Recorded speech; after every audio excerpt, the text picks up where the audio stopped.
Sound প্রেমী বন্ধুরা কেমন আছেন সবাই?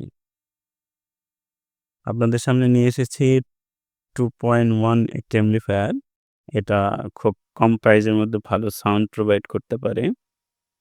এটা হচ্ছে 2.1 একটি অ্যামপ্লিফায়ার।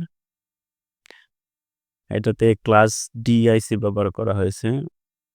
টিপিএ 3116 D2 আইসি এবং এটাতে ৩ টা ভলিউম ব্যবহার করা হয়েছে।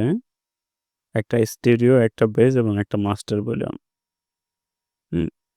এইখানে আপনারা ৩ টা স্পিকার ব্যবহার করতে পারবেন। একটা ১০০ ওয়াট সাব এবং ২ টা ৫০ ওয়াট